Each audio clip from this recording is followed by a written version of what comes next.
All right, we're back. Back down that old hole, and we've just seen. Can I just say, Laura, I love your picture that you posted in Twitch chat. She's Oh, beautiful. the Susan art. Yeah, I found the most apathetic teenager I could, and Is that the one that I you think used I nailed for? apathetic teen. Yeah. Is that the one that you used for your character sheet? That was the same I put at the part Yeah. on the couch sheet. Yeah. Yeah. I'm just putting it on the screen um, so that people can see it on the recording. Yeah, she's amazingly apathetic. I'm just trying to work out if she's wearing double denim or if I'm imagining that. I don't think it is. I think uh, it's just nearly the I'm same color. pulling it back up. I think it's not double denim, but it might as well be. Yeah.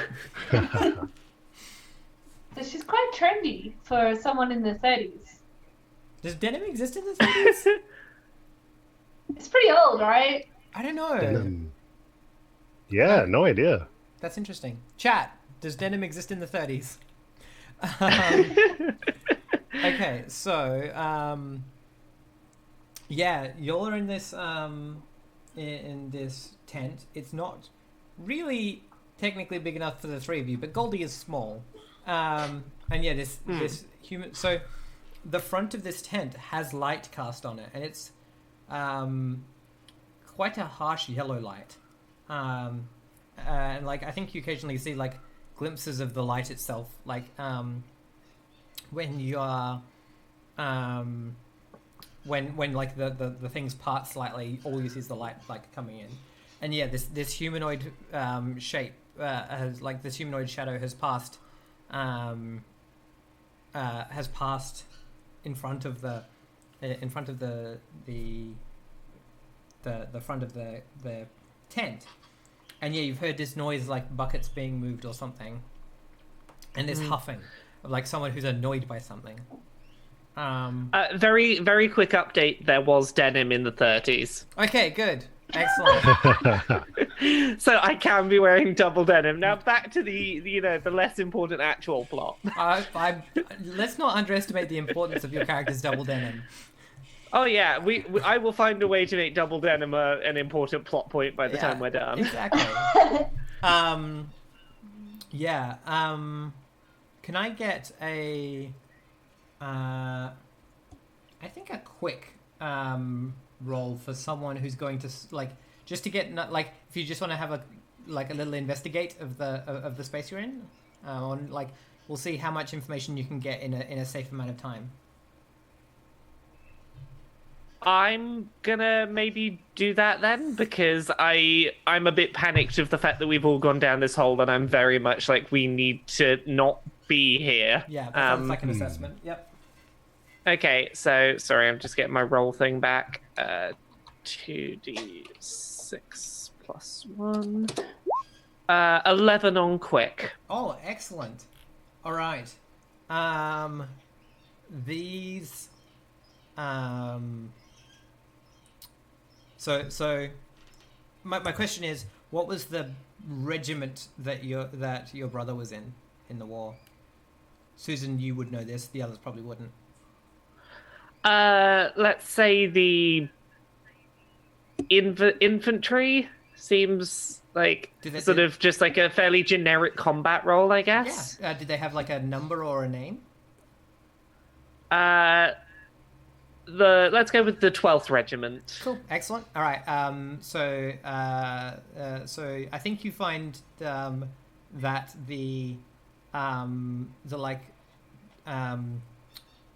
the linen here is embroidered with um, like the fighting 12th or something, right?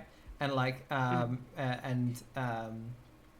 yeah, and like I think you're the one that quickly recognizes this as a military tent. Technically, this should be like a cot, right? It should be like a little like fold up cot, but it's been crushed by multiple people falling on it down a hole. And it looks like the back end of it was actually buried into this thing. So maybe it was set up and then like the dirt fell down onto it. Yeah, I think, and I think the other thing that you notice is that person who walks past is standing dead straight. I call out very quickly. Hello. And like the huffing turns into a harumph, and you hear a and you. Sorry, I'm just gonna like hide chat because it's actually distracting me right now. You definitely see this shadow come over again, and someone like fiddles with the wooden toggles, and then like pulls it aside, and like you just see the silhouette of this person in like a tall hat. It doesn't have a brim, and they're probably like a 6 foot tall, not broad but quite well like proper and straight figure, like lean in and they're silhouetted against this like bright yellow light that it's like a spotlight or a torch or something from behind. Okay, I very quickly try and address them. I'm just, excuse me, sir. I'm terribly sorry about this. My sister fell down a hole, and then my other sister fell down a hole. I came down trying to get rid of them. I'm just trying to get them all back home. I don't mean to intrude. Where are we, and how can we get back to Ruralshire? He's like, out you come then. Steps back away from the thing, and you hear that sound of buckets again, or pails or whatever, he like holds the thing open for you to step out. I very quickly step out. I'm very aware that we are in someone's camp that we shouldn't probably be in, so I'm just like, right, let's just not make any fuss. Out I get. Here we go. Yeah, so you step straight out into the mud. And like there's a little like step between the bottom of the thing and the mud below. This man in a it's a bright red jacket with white crosses, tall hat, little peak at the front. And his face is like completely flat, and is like shiny stone grey, and his features are painted on, and he looks down at you and says what kids like you doing down in these trenches? And like as he speaks, the like painted mouth on his face moves, but he doesn't like move his jaw at all. He like looks down at you, staring at you, wondering, waiting for an answer. I don't acknowledge the weirdness of the situation. I assume I've just hit my head slightly on the way down the hole. I know I'm a bit bruised. I assume that just like this can't be what it looks like. I'm going to ignore the weirdness of the situation and plow on through. I'm sorry, sir. My sister Goldie fell down this hole. She was looking for mushrooms, and then my sister Susan tried to pull her out the hole and fell down the hole too. And we don't mean to be any trouble. We just want to get back to Ruralshire and be out of your way. How do we get back from wherever we are? He's I've shoved the broken bits of mushroom in my pockets, and then I say to Betty really loudly, like, "Why has that man got a weird mouth?" Yeah, I reckon we haven't actually left the tent. We're like kind of poking our heads out and looking at this exchange that's going on. And I think, I'm a little bit freaked out by this weird looking guy. As soon as Goldie says that his mouth looks weird, I'm very dismissively just like, don't be rude, Goldie. Don't be rude.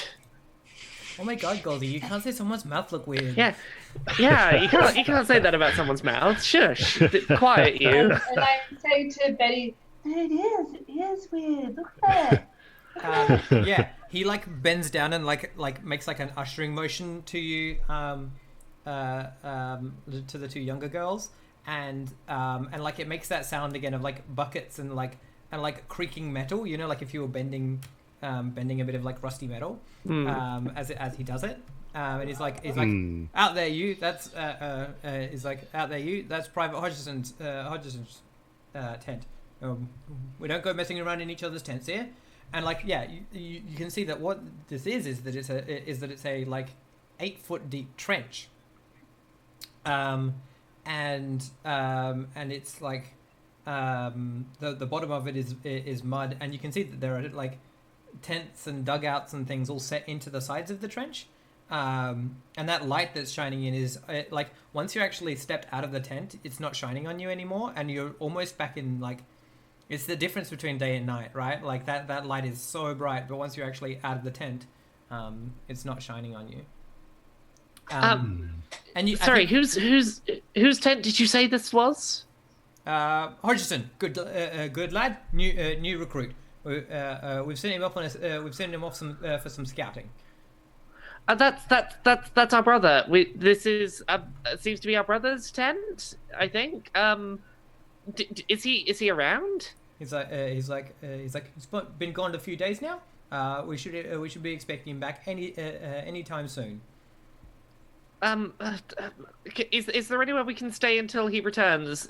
We just want to get back where we came from. He's like fair cop. Well, we can find you a bunk. And you can probably somewhere near the mess. He's like it's not much of a mess. And yeah, and like he calls over another one of these soldiers who looks exactly the same, and hands you off to this other guy. He's like Reynolds, over here. These young kids here are related, are family of Hodgson. We need to find somewhere safe for them so that they'll be all right until he returns. And then and in the meantime, we need to organize an escort for them back. And and the other one's like, is like, yes, yes, Sergeant Smith, I'll get on it right away. And like Heaps turns and starts taking you and just continues the conversation as if he was the same person, escorting you down this like narrow thing, this like narrow trench, and like you can see like trees and things above you that look similar to the kinds of things that were in the forest, but these ones are all bare of any like greenery. And like you can see that there's like bits of like barbed wire and stuff up the top. I'm feeling a mix right now of panic that we are somewhere that we don't know where is, and like while I'm not acknowledging the weirdness of this guy's face, I'm very much like something's not quite right and I'm a bit unsettled. But I'm also I'm also somewhat reassured that there's at least adult authority figures around now, and that some of the responsibility for their safety is now off of me, because there are responsible adults that seem important around. Yeah, I think I'm like a bit weirded out as well, but my instinct is to just be like, maybe I'm just, tugging on Susan's shoulder and just being like, let's just find Hubert and let's just all get out of here. Let's just find him and go. Like, let's just go back. Hey, I'm looking around and like I want to find something to fiddle with. I guess I'm like quite anxious, but yeah, I'm just holding Betty's hand and just sort of like actually quite clinging to her, but looking everywhere and every now and then just sort of tripping over my own feet. Yeah. And looking around. Do you want to roll me an odd? Yeah. Because that seems like the inquisitiveness, the looking around seems odd. Yeah. 10. Oh, excellent. Yeah, cool. So I think you probably, you're like looking around and you can see that like, I think with a 10, you notice first off that these, there are like dozens of these men down here, and they're all have that that like slightly dull but like metallic dark grey skin and like hands and face. They all stand exactly the same. They're almost identical. The bits that aren't identical are like on their jackets down like the sides here, and like down the sides of their boots and down the sides of their helmets. Occasionally you see that there's like a little like ridge that runs down, and that's sometimes different, right? Sometimes it's smoother in some places or more out in other places. And so like you notice you like I think you start to realize that you could tell some of these apart, despite the fact that they're all otherwise pretty much identical. I think the other thing. What sort of ridge does the person who's escorting us have? He has a very strong ridge on the top of his hat. Okay, cool. I will call him Top Hat. And I think the other thing on a 10 that I'm going to give you is that you spot where that yellow light is coming from. So there's this. Occasionally, you'll see like you'll be able to like you'll see the side of the trench will dip a little bit, and you're like picking up and like looking around, and you see that like that it's hard to see like what's on the ground level, but you can see rising up against the landscape.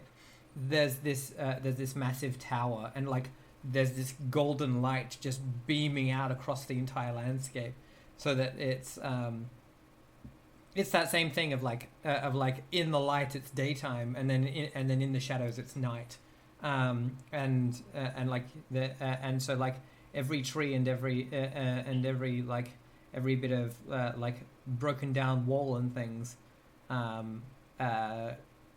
casts this light, and you can see off in the distance there are sections that are not this like muddy flat. I think there are probably bits where you can see some like trees and things, or a little bit of hill or something, but this golden light coming down from this, it's like it's like a lighthouse, but the top of it is crenellated, so it's got like the parapets, and then the light like just shines out from that top section, and like just covers the entire landscape. While Goldie is like looking around and all these sorts of things, you guys, that you three get escorted to like quite a large tent area in this thing, where like the tent bridges the entire trench, and has like wooden floorboards laid down, and they're like the floorboards have got mud on them, but there's like, this is an indoor space. This is almost a whole room in the area. It's like skatable. Oh yeah. Yeah. Cool. Yeah, and you can see that there are a whole bunch of like probably like 4 or 5 of these tin men inside, and like there's a section where there's like some like barrels that have got like that like are like stacked up against each other, and then there's like, you can see they've made like a makeshift bar, but there's no one really attending it. It's just they're going and getting their own drinks and things, and like a couple of like little tables with stools around them and things. It's like it's a pale imitation of a mess hall, but you know given the fact that they've only probably got like 3 meters by 4 meters, like it's a good attempt. And they're doing this thing of like raising up these like tin mugs and like putting it towards their face, and you know they've never got anything in them, and but they look pretty jolly, considering the fact that they don't appear to be technically drinking anything, and so the soldier comes like ushers you in as like, you'll be a bit warmer in here. You can stay as long as you like in here, and I'll organize some bunks for you. He's like and like introduces like Samson, Mitchell, Roberts, and like just like is like these kids are related, are relatives of Private Hodgson, and they're like, Hodgson, and and then I usher you over, and like one of them tries to offer Susan a drink. What kind of drink am I being offered? You're being offered an empty tin cup. They seem to think it has a drink in it. Pardon? Do you say there's a drink in it? No, they think there's a drink in it. You can see there isn't. Okay, I accept the cup more out of just like not wanting to seem rude because I don't want to give them an excuse to kick us out. Yeah. So I'm like, oh, you're offering me something. I will take the customs. I will do what is asked of me. I start getting a bit nervous about the fact that they're mentioning bunks because I was hoping we would be gone a lot quicker than would necessitate bunks because, you know, as we fell down the hole, it was coming up to nighttime. Our parents are probably wondering where we are. So I guess I just start asking around, like, do you know how long it's going to be before our brother gets back? Because I was really hoping we could get back home sooner than later. Just because our parents don't know that we're down here and I'd really rather not worry them. Yeah, right. So I want to know if you're going. So I think this is a situation where you're trying to get information about the situation from them. Yeah. Okay. What I want to do is I want to know. Are you going to try and because I want to abstract this social thing into a role, to a certain degree. So I want to know. Do you want to use? It sounds like you're either using your true or your smart to try and get the information out of them. Like, are you trying to like just be honest, or and like ask questions, get answers, and believe them? Are you trying to like pick things up in the stuff they're saying, or are you trying to manipulate them? I'm not trying to manipulate them. I'm trying to be straight up and honest and just be like, I'm trying not to show my siblings that I'm nervous about this, but also just trying to be like, the facts are that we want to get home sooner than later, and I don't want us to stick around here. So, like, can you give me information? Because I don't want to be here. Yeah, cool. So yeah, that which I sounds guess like would be true, probably. Yeah, it is. Yeah. Okay.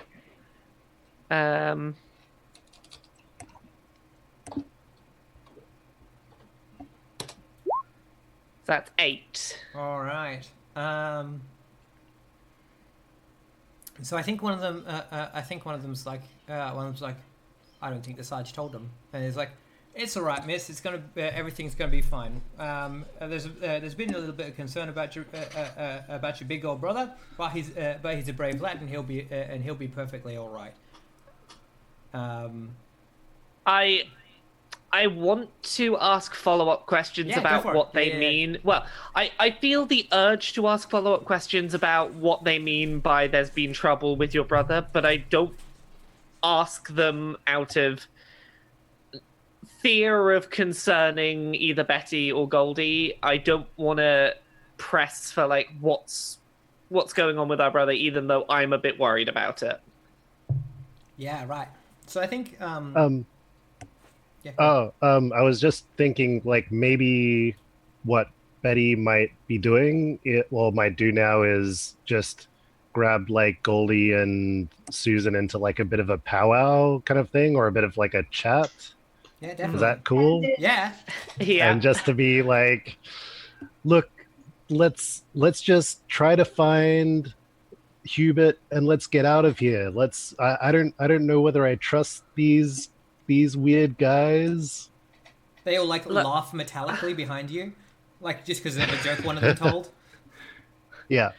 Like, I get you being concerned and wanting to find him, but should we really be running off? Like, at least here we're safe, and you all running off before got us down this hole.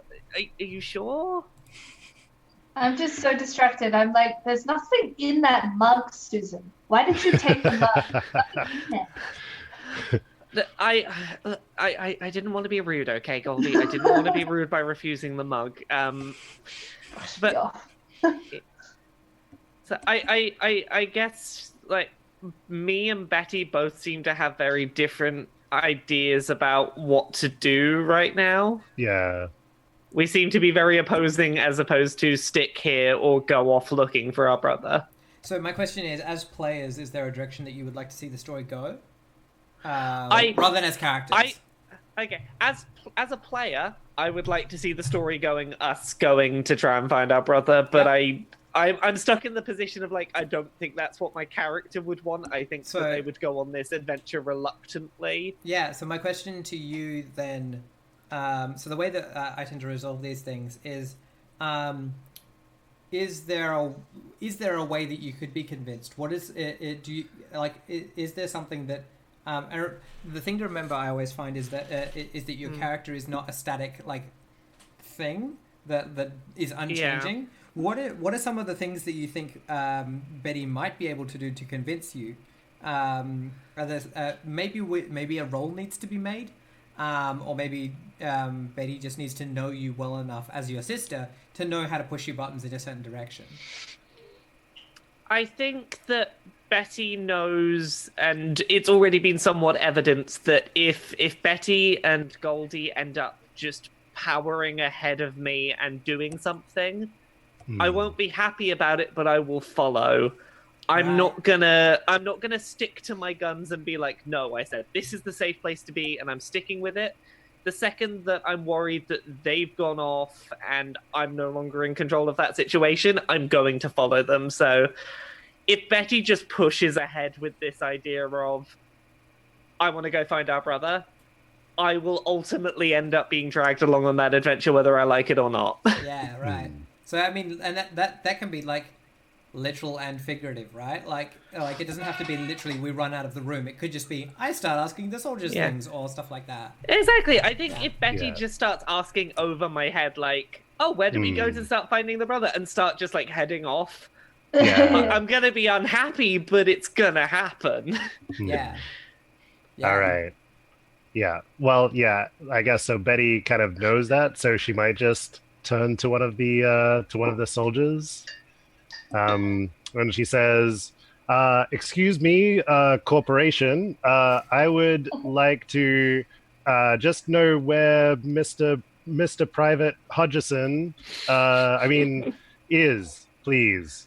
And like one of them is like, and they like look amongst themselves, right? They like should we tell him? And one of them like and then like they all like look to one of them, and he's the one that has like because it has like really obvious, like the like ridge on his arm like comes out like a full like couple of inches down the side, and it's clear that like because of that he's like the one that gets like the shit duty all the time, and they're like, you go and talk to him, and he's like, all right, and he like comes up to Betty, and like he like looks kind of like over Betty's shoulder at Susan, right? Like, I'm talking to Betty, right? You know, he's like, listen, kid, I don't want to scare your big sister, but your brother was set off on an important mission. We've been down in these trenches for months now. We've been trying to make some progress, but that tower is trouble. There's no escaping it. Once you're up above the eye line, you're pretty much in its range. Now, what we suggested for Private Hodgson, he showed up here, all sorts of tackle, brilliant gear, great lad. So we suggested that maybe if he headed out to the edge of the trenches into into one of the ruined villages, he might be able to make his way into the mushroom fields. Now, that's dangerous, but if he could make it through there, he might be able to capture one of the soldiers from the tower. Might be able to get some information out of them. What we're worried is that he might be caught prisoner by himself already. We were expecting him back yesterday. All right. I think he draws you a little map, right? Like, let's do the map thing, because I think that's always a good idea. Cool. So yeah, he like draws you this tower.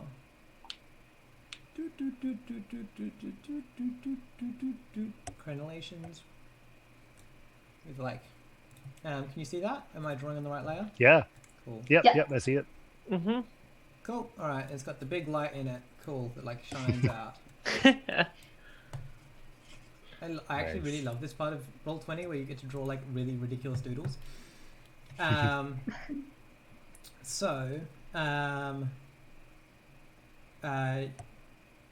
There is the trenches. where you are currently.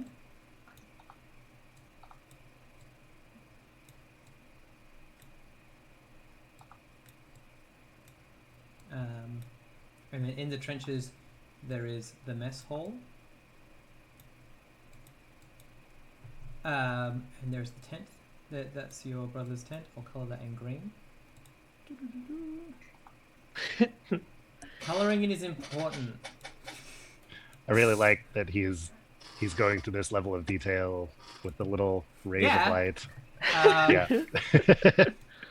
I mean, the thing is that like the drawing that he does on the ground looks very much like a children's drawing, right? Like, it's very much like yeah. I feel like he. Oh no, definitely what it is like he drags his finger across like a table or something, or the floorboards, and it leaves that grey mark, right? Yeah. Of like a pencil or similar. Yeah. So there is a village over here.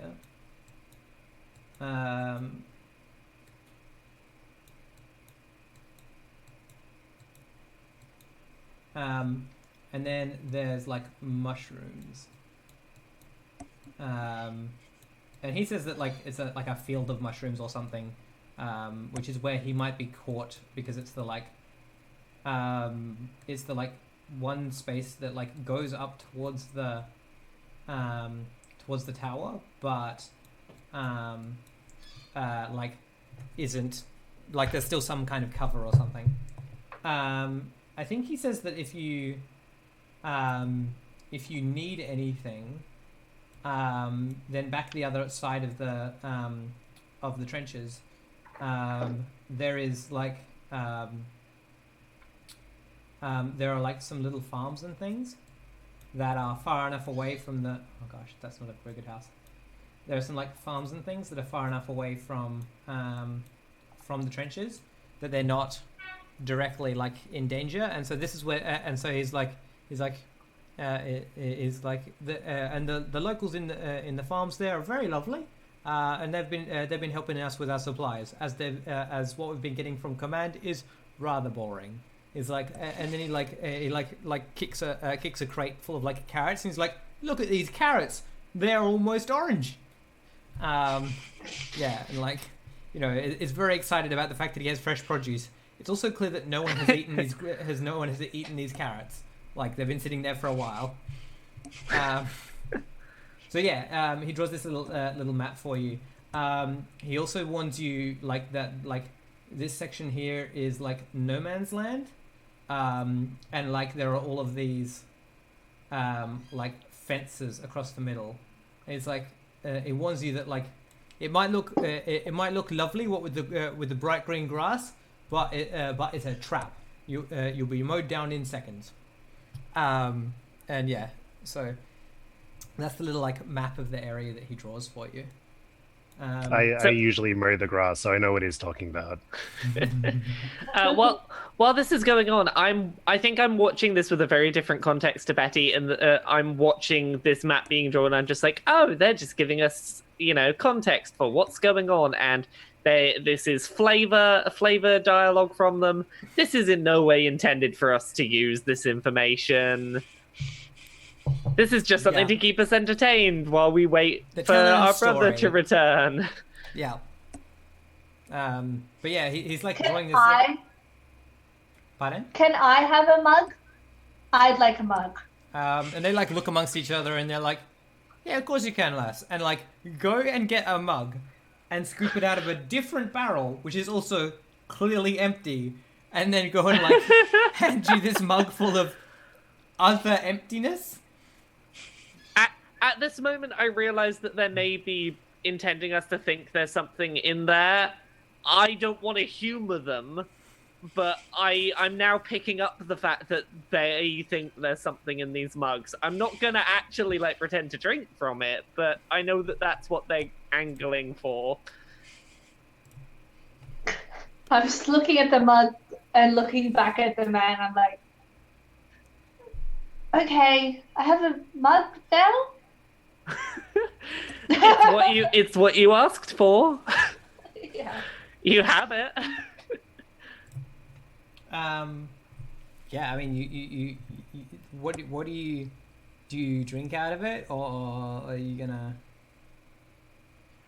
Um, I show it to him and I'm like, He's like, there's nothing in the like he mug. like steps back as if you've just poured something all over the ground.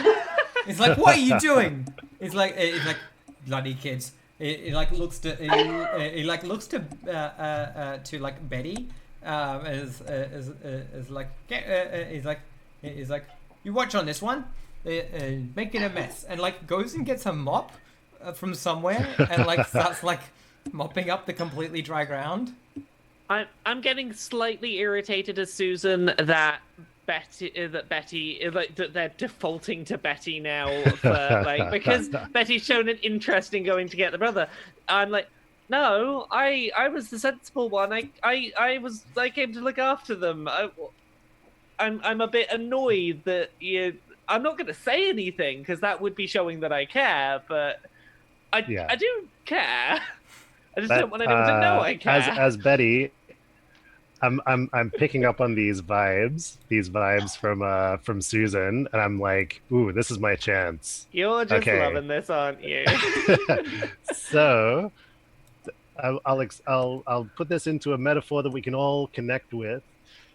We're a team. We're playing a sport. The three of us, and Hubert is like the ball, and we got to get the ball into the goal, which is back home. And the team, let's do this. We'll have the crowd cheering for us. It's gonna be amazing. I am just a bit nonplussed at what you're on about. And then I'm like, yep, that's great. Got a yes from that. Goldie, let's. What do you reckon? I'm just like vibing off the hype. While you're doing this, you're just sort of shaking my hand, like, yes, we're gonna do it. Yeah. Yes. I'm like, yeah. Okay. Yeah. All right. We're gonna do this. Yep. Yeah. Cool. All right. Yeah. I think we might just run off in the direction of You the just gonna tower. run? Yeah, right. I mean, so here's the thing. Like you could, I think like if you're gonna leave the mess hall, you definitely do it just as the other guy's coming back in, being like, all right, I've got the bunk set up, and where'd they go? But it's definitely just Susan, right? It's definitely like, I've got your bunk set up. Where are the other two? And I'm wordless. I'm just like, I'm sorry, and I just start running out the door after them. Just an awkward squeal of "I'm sorry" as I run away after them. So my question is, do you do you head back the way you came towards the oh gosh, let me just move this map so that everyone else can see. Do you head back the way you came towards the tent that you came from originally? Do you head out this way towards that village that he was talking about, or do you go up the ladder or out towards the great green fields of no man's land? Well, yeah, the way that I've pictured it is that there's definitely like the main enemy team is on that grassland, and I mean I can do hurdles pretty well, but those things will slow me down.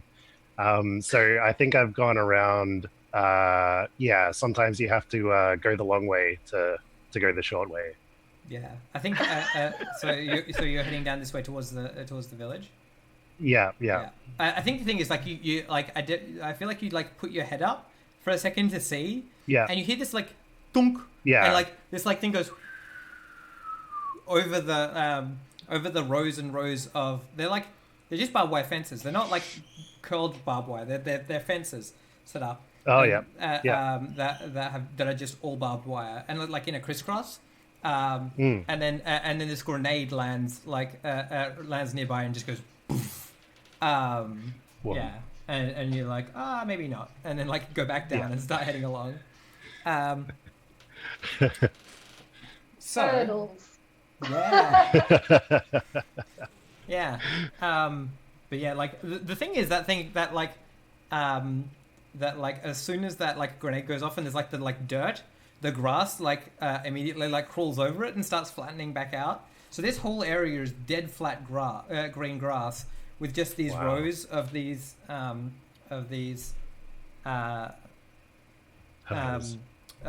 barbed wire that are a very specific height, probably like just about waist height. But yeah, as you approach, you started heading down this way, and like it all kind of converges into one trench that starts getting less and less deep as you start coming up towards the village.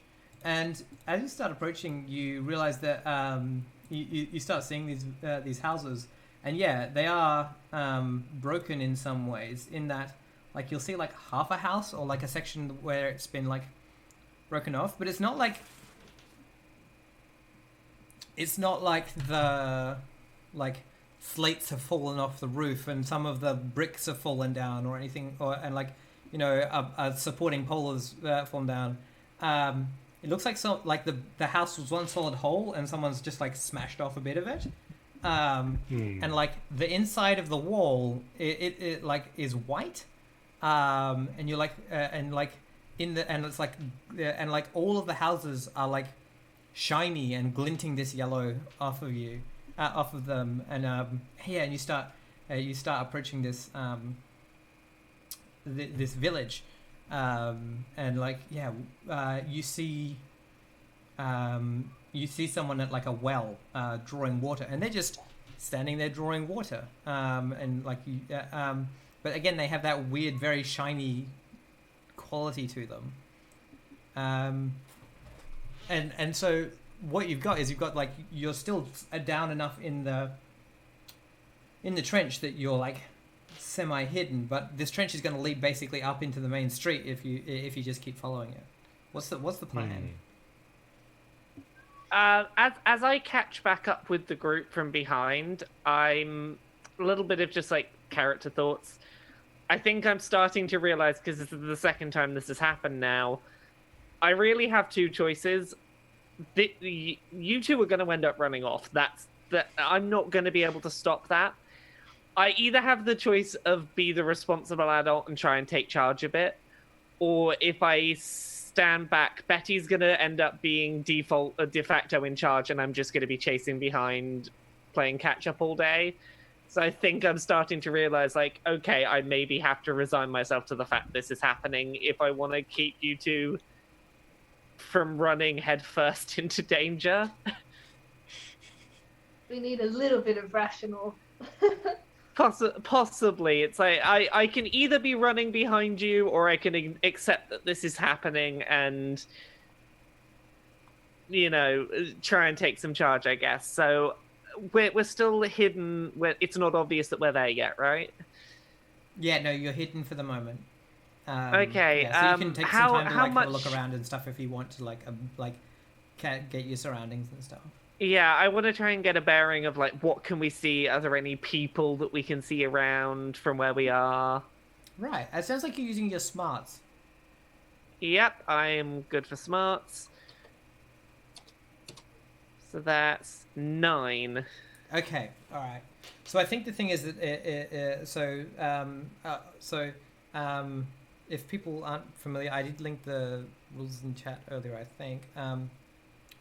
But so on a 7 to 9, you get a partial success. So I think this partial success is that you are going to be spotted by this person, but you're going to get plenty of information before you do so. Okay. So I think the thing is, you're smart. You, my question to you, Susan, is: are you starting to accept that there is maybe some element of unreality here, or are you still trying to rationalize everything? I'm still trying to rationalize everything. I'm aware that our brother went off to war, and I'm very aware that this is like the barbed wire, the trenches. We are in a war-type setting. We are somewhere that's a bit dangerous. I'm not acknowledging like the weird, like possibly painted onto metal faces. I'm just sort of... Okay, let's... like, that's just not processing. What's processing is we're somewhere dangerous. There's probably fighting happening here. We need to be very careful. Cool. But I'm not really like I'm probably seeing but not processing the weirdness. All right. So from your perspective, I think you're probably going to spot that these the fences from the no man's land get like hybridized into like actual walls as they leave that green zone and start heading into what you're thinking is a forest. It's obviously just a weirdly colored forest in the light. The light's obviously making it weird colors. And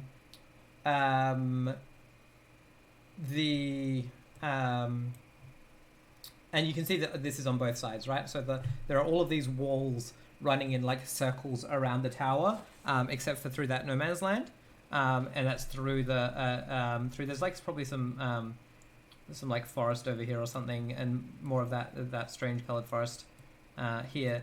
And yeah, the walls run through that. It's only in the no man's land where it's like a low fence.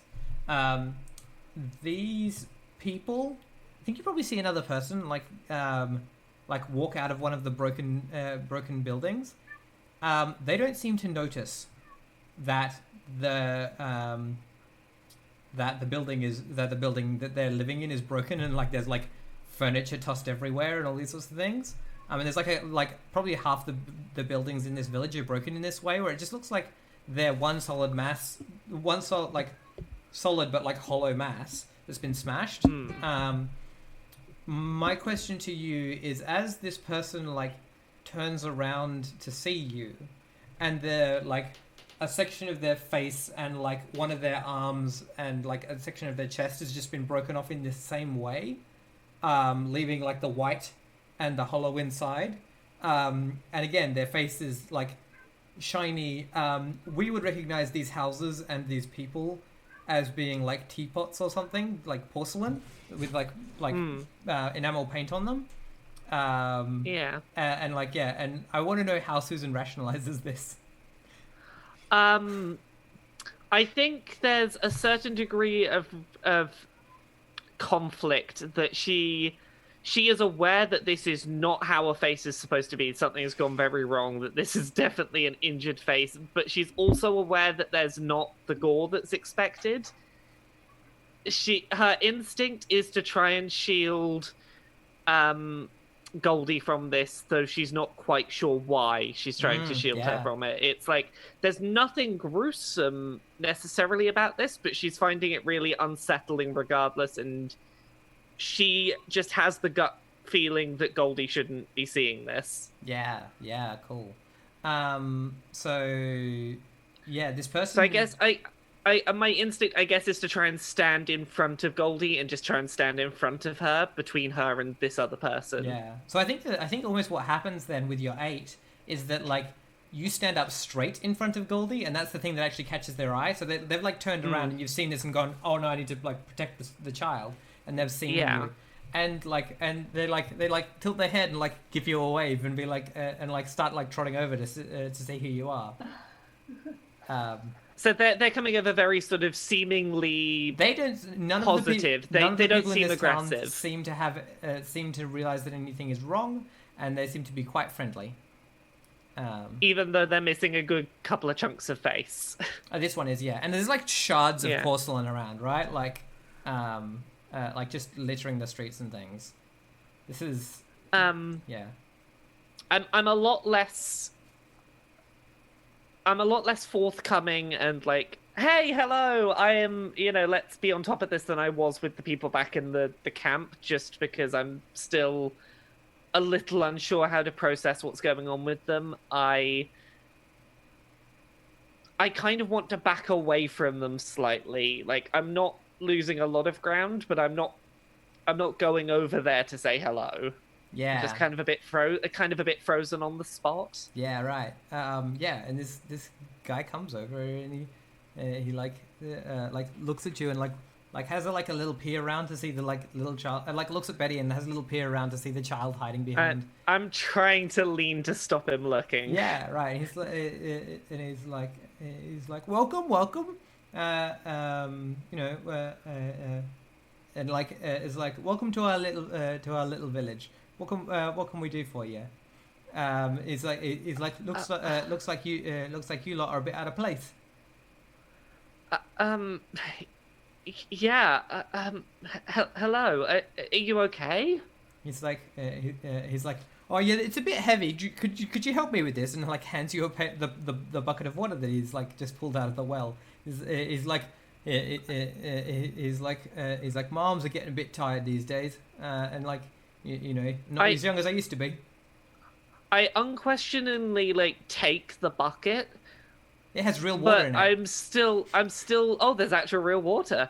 I'm still trying to ask him about his face. Just, I mean, is your face okay? You missing a, and I just can't quite get the sentence out. I'm like, I mentioned that he's missing something, but that's where the and he's sentence like, stops because I don't know how to say like, you're missing a chunk of your face. Yeah, and he's like, oh golly, if I. He's like, oh, my hair is a mess. You're right. I should probably go and clean up a bit.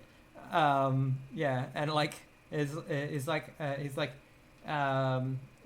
like he does this thing where he glances towards the area where he should have a left arm, like looks down at it, and he's like, then he's like, you best be coming in. You best be coming inside. He's like. He's like, the Sky Witch will be here soon. He's like, best get inside, and like ushers you towards one of the buildings. Definitely, it's one of the ones where where it's like, there's like half of the roof and like one of the walls is missing, like shards of like massive shards of porcelain, inside the house, and like you know, like knocked over bookcases and things.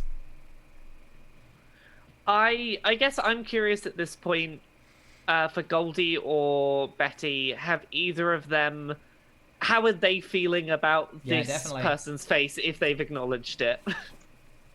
It's like dinner time. It's like past dinner time. So I've started eating the bits of mushroom out of my pocket.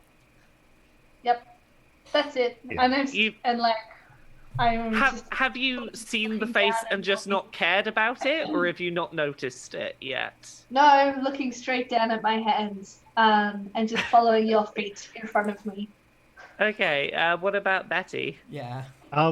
Yeah, I think for Betty, like, she's now just in this mode of, because there was that other weird guy, but she just asked him for help, and then she got some useful information. So she's kind of like, this is another weird guy, weird looking person, but I'm just gonna say, hey, we're trying to get to that tower.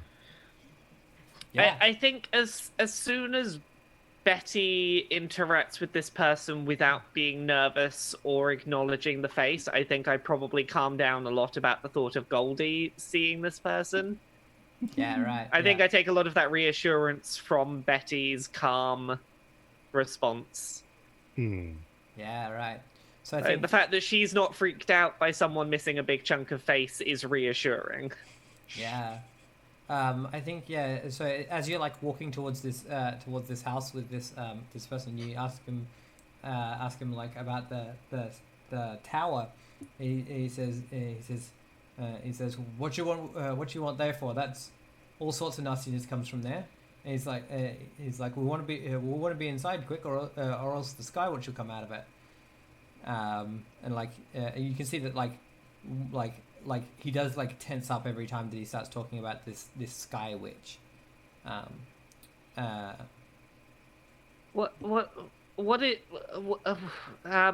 Our brother came out here, I think, looking for something. What's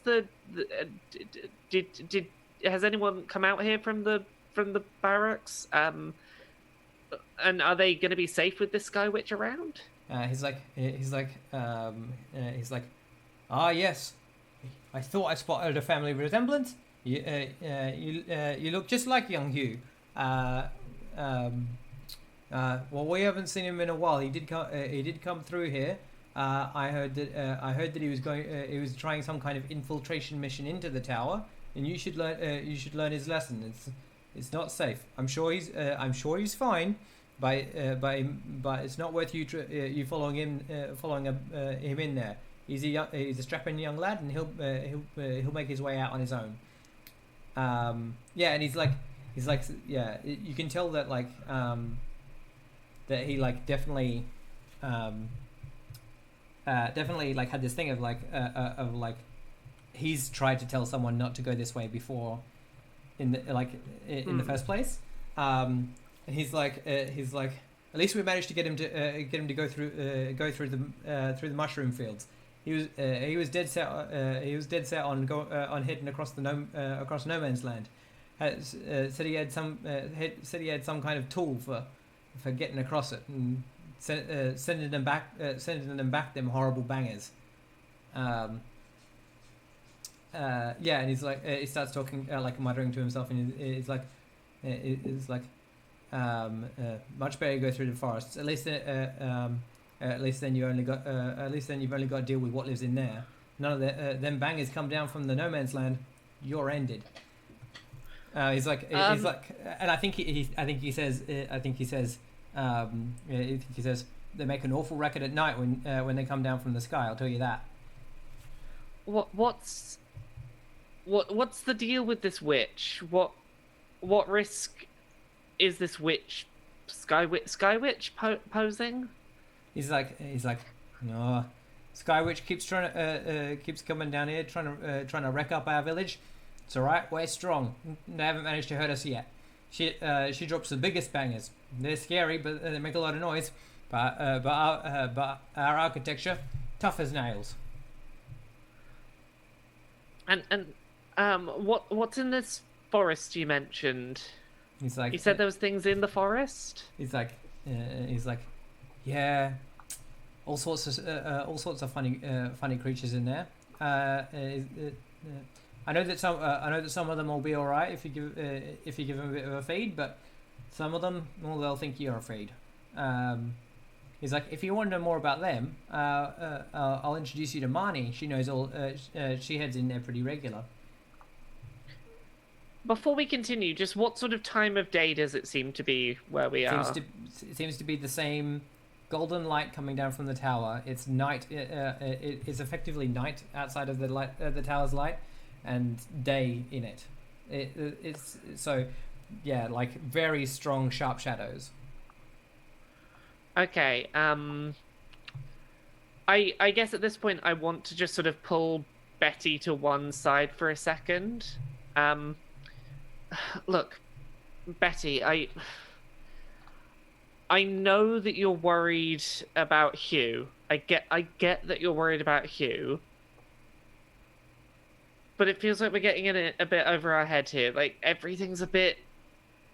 I'm really uncomfortable with this, and I don't want to get us hurt. I'm gonna be honest. I'm a bit scared. Like what do we do? All right. So I think Betty is just thinking about this in sports metaphors, and she's like, the hockey puck is in the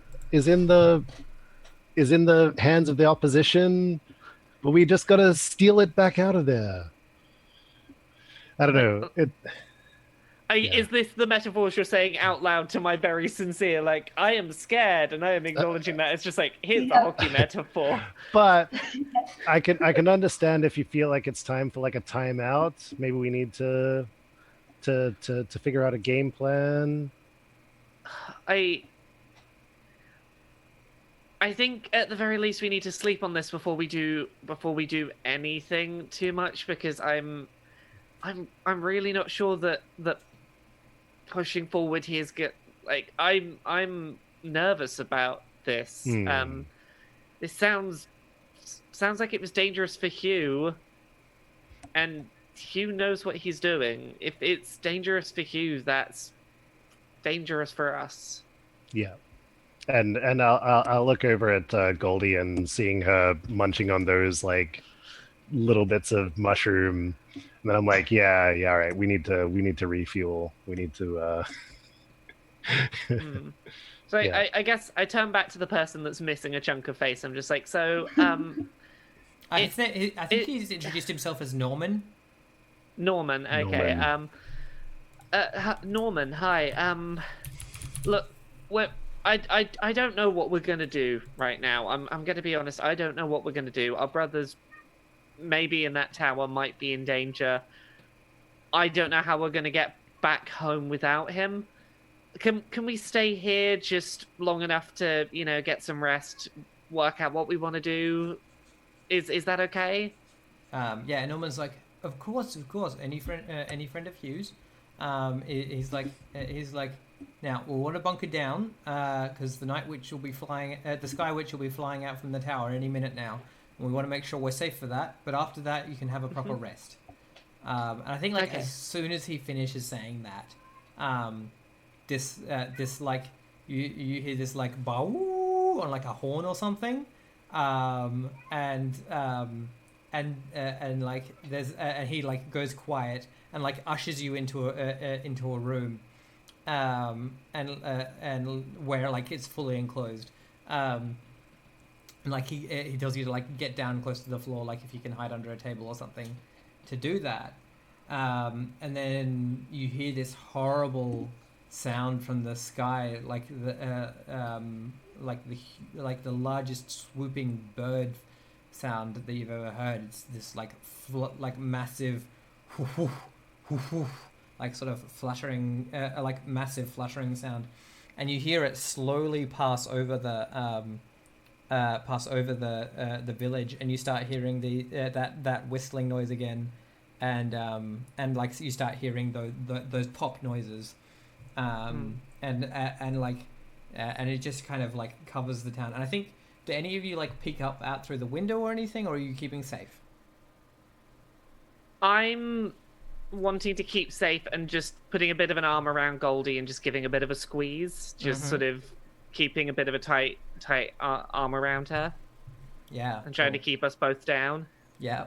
Cool. Yeah, like I might be peeking out a little bit just to see what we're gonna have to deal with, what the opposition is. Yeah. Right. I'm gonna get you to roll an odd for that, I think.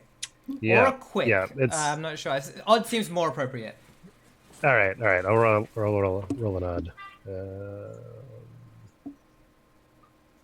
That's plus 0. 7. Okay. So I think like you have a peek out and you see one of these they're quite round grenades. They're probably fist sized. And you just see them like dropping out of this thing, and you look up and you see it's somewhere like a lampshade, and a jellyfish made out of horrible like fuchsia and